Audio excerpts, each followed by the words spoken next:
Bonsoir à tous, merci d'être avec nous pour ce rendez-vous d'information francophone sur Al-Oula à la une aujourd'hui.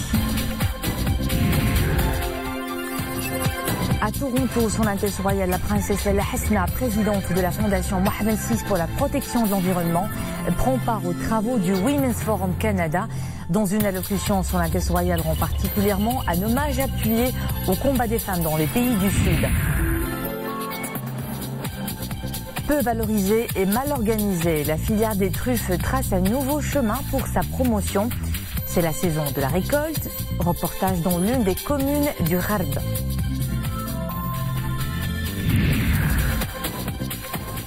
Escale musicale dans ce journal avec une soirée artistique organisée à l'occasion des Journées du patrimoine.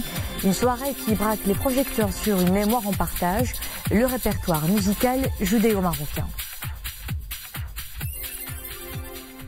700 décideurs politiques, institutionnels, chefs d'entreprise, influents des pays du G7 et d'ailleurs tous réunis à Toronto pour le Women's Forum Canada.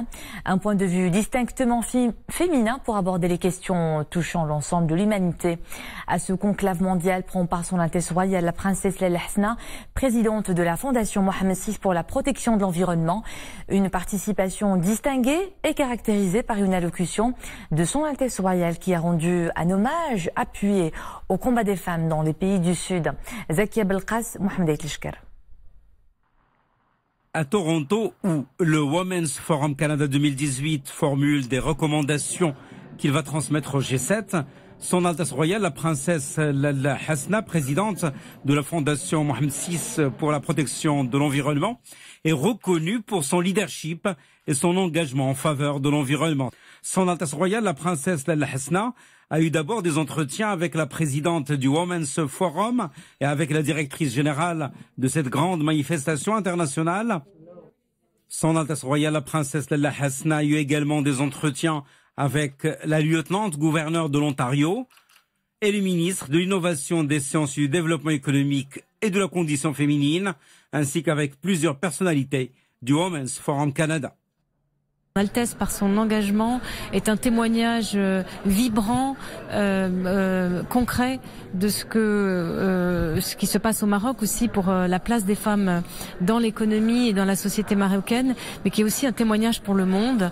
Et donc sa voix, son courage, son engagement est vraiment important.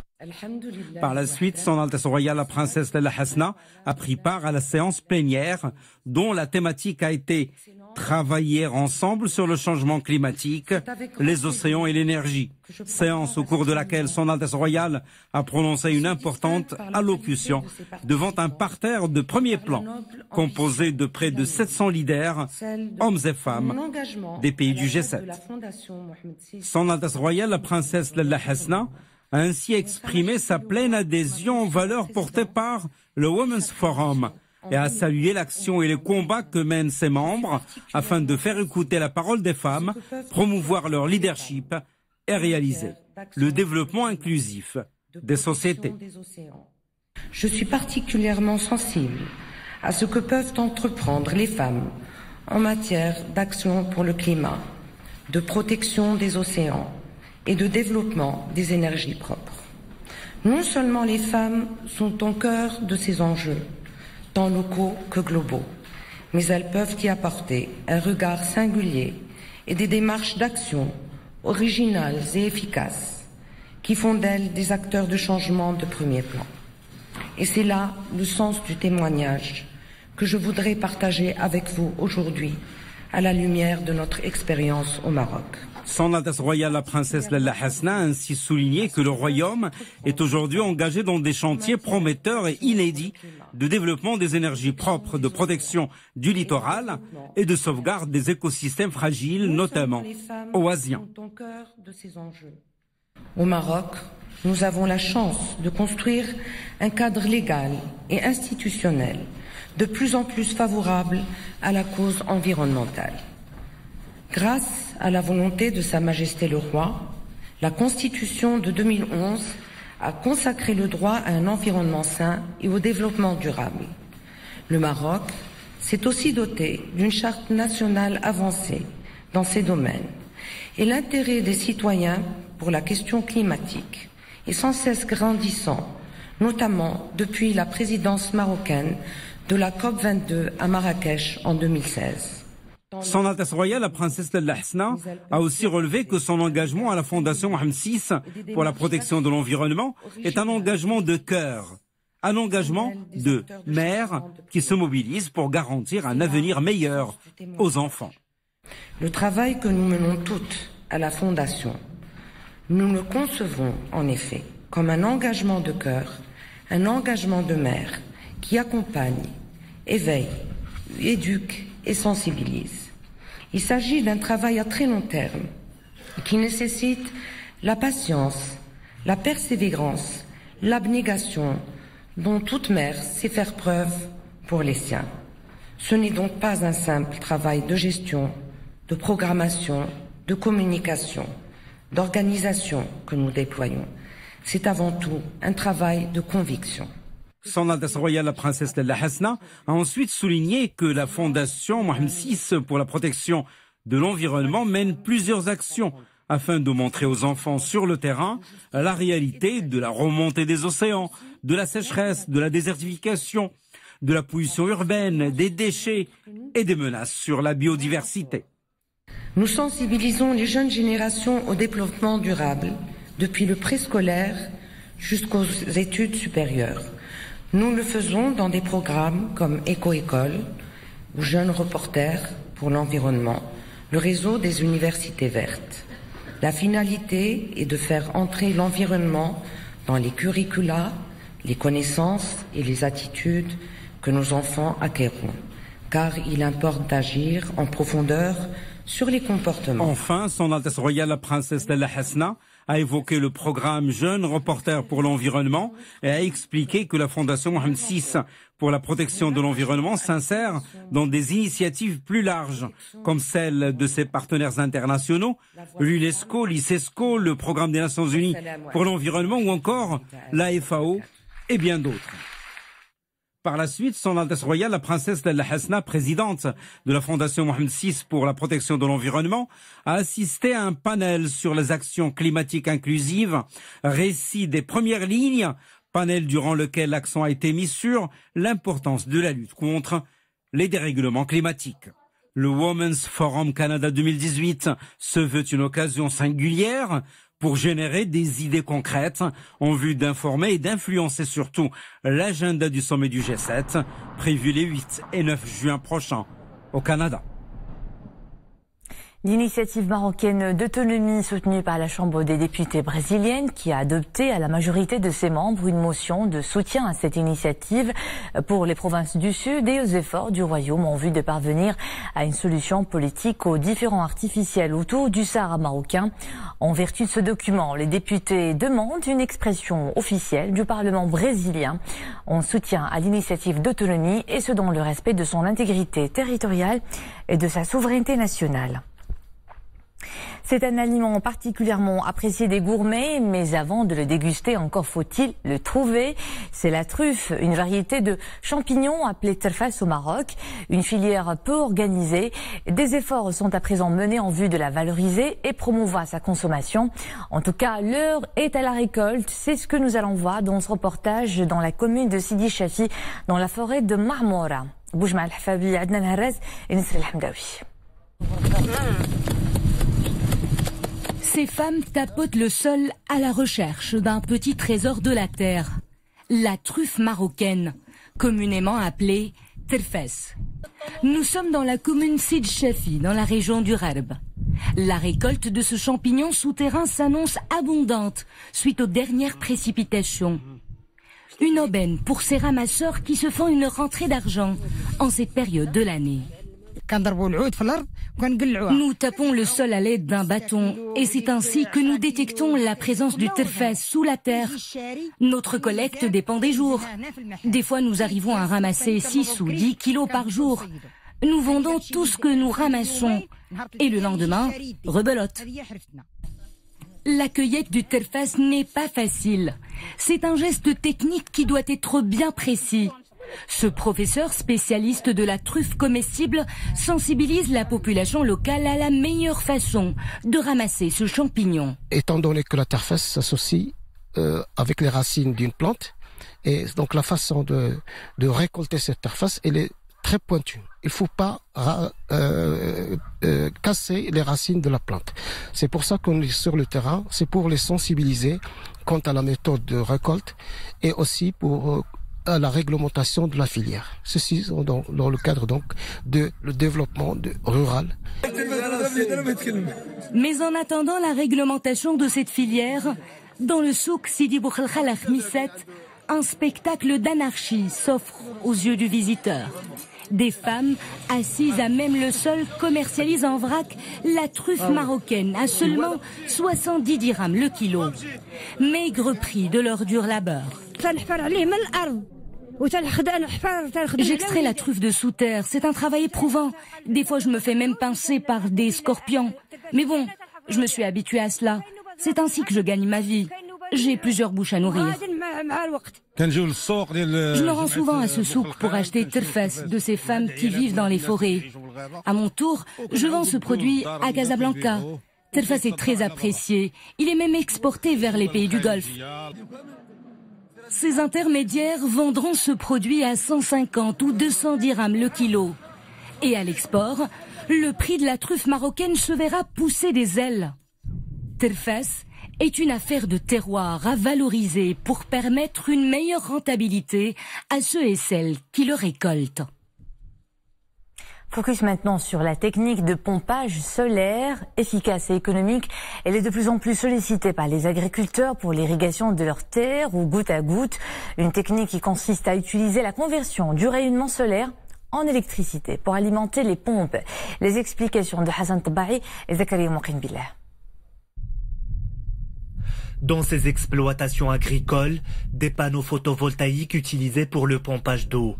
Les agriculteurs recourent à l'énergie solaire pour irriguer les champs et faire des économies sur les dépenses. Une technique efficace en plein développement dans la province de Tinrir. Les agriculteurs de la zone ont bénéficié de l'énergie solaire et ils ont économisé les dépenses énergétiques au niveau de leur parcelle en remplaçant les systèmes de pompage traditionnels en système solaire. Donc, ce qui a permis aux agriculteurs de gagner une marge de dépenses qu'ils ont exploitée au niveau de la mise en valeur de leur parcelle. Les agriculteurs optent pour l'énergie solaire afin d'irriguer les cultures avec la technique du goutte à goutte.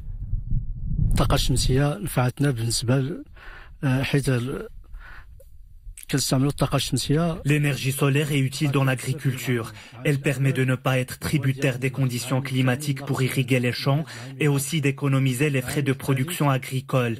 La technique facilite l'irrigation au goutte à goutte et contribue à économiser jusqu'à 70% des quantités d'eau et d'améliorer la rentabilité. L'utilisation des énergies renouvelables dans la province a des impacts positifs et permet de diversifier les variétés cultivées. Au niveau national, des projets intégrés en matière d'énergie solaire, éolienne et hydraulique sont initiés afin de réduire la dépendance énergétique et contribuer au développement de l'agriculture. Agadir maintenant pour parler des travaux du deuxième forum sur les services de pollinisation des abeilles avec la participation d'experts nationaux et internationaux, mais aussi d'apiculteurs.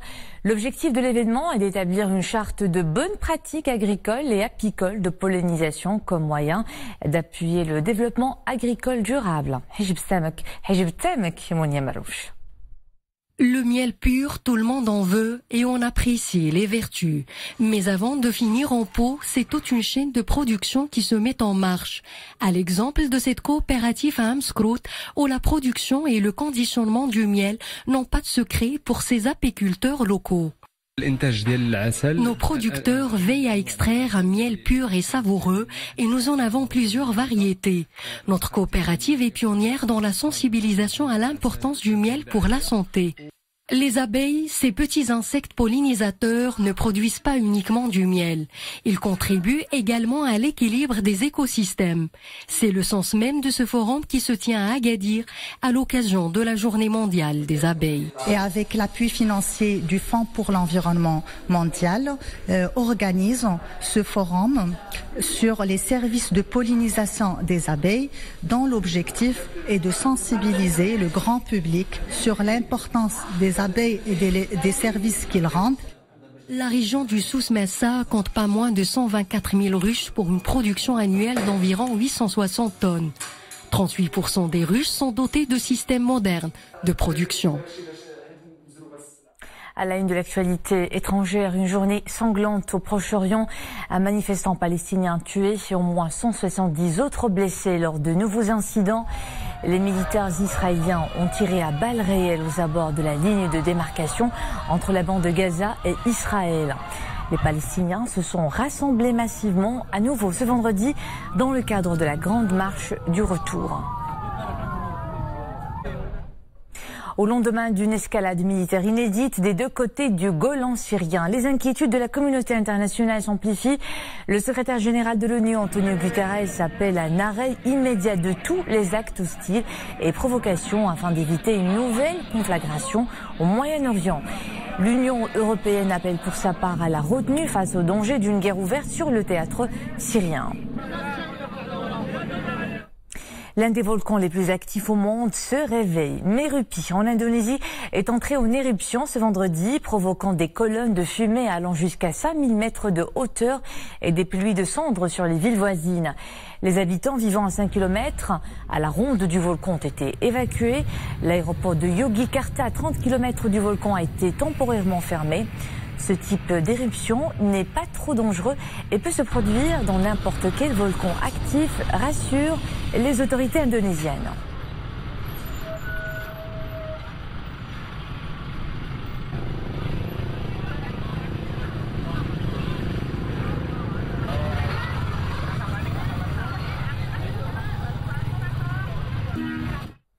La musique judéo-marocaine, tout un patrimoine, tout un pan d'histoire qui renvoie à une mémoire commune, délicatement et fièrement partagée entre deux communautés qui se sont constamment côtoyées en s'enrichissant.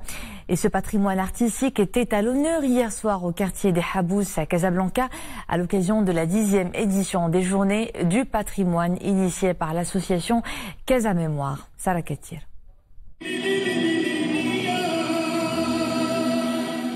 C'est à Dal-Bacha, au quartier des Habous à Casablanca, que la musique judéo-marocaine a été à l'honneur, et ce dans le cadre des 10e journées du patrimoine. Une occasion pour célébrer les sons et les rythmes du patrimoine artistique musical juif du Maroc.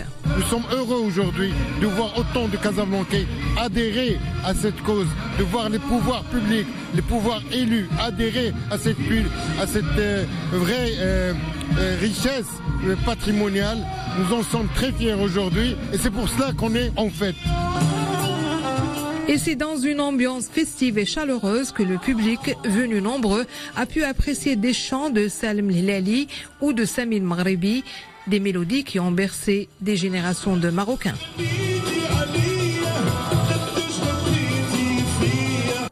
Que nous sommes très honorés et fiers, toute la communauté juive marocaine, à part ceux qui sont encore ici au Maroc, mais surtout ceux qui sont en dehors du Maroc, d'avoir été invités par les Marocains qui nous font honneur.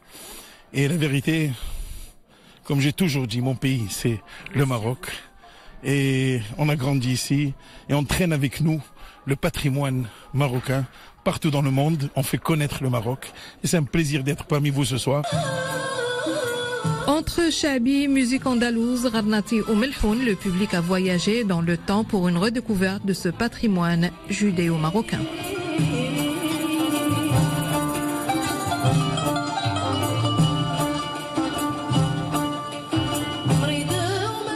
Préparez-vous, vous réglez vos montres. On repassera après-demain à l'heure légale GMT.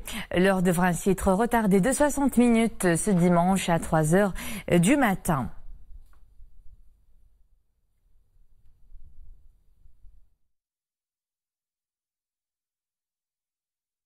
Et avec ce passage à l'heure GMT, la Royal Air Maroc annonce que les horaires de ses vols seront avancés d'1 heure au départ et à l'arrivée des différents aéroports marocains. Et c'est à partir de ce dimanche. À quelques jours du Ramadan, sachez aussi que les horaires de travail dans les administrations publiques et les collectivités locales seront aménagés durant le mois sacré de 9h à 15h, de lundi à vendredi, avec des facilités qui seront accordées aux fonctionnaires et agents pour l'accomplissement de la prière du vendredi. Notez aussi ce changement d'horaire de nos rendez-vous d'information sur Al-Oula. Pendant le mois sacré, les JT en français et en espagnol seront diffusés à 13h, les éditions en arabe et en amazigh à 16h30, la principale édition de la soirée à 21h30, enfin le dernier bulletin d'information aux alentours de minuit et demi.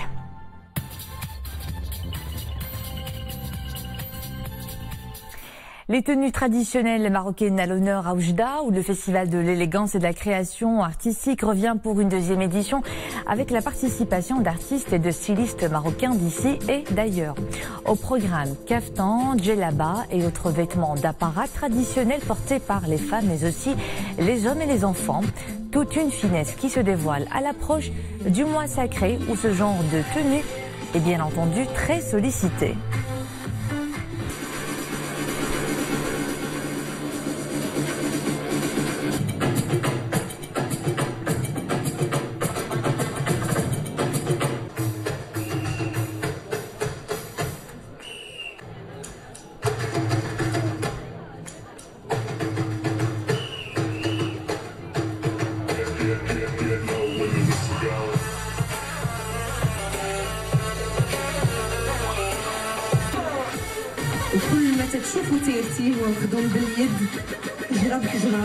Et c'était le mot de fin de cette édition. Merci à vous de nous suivre. L'info est de retour à 21h30 avec Mariam El Aoufir. J'aurai le plaisir de vous retrouver demain.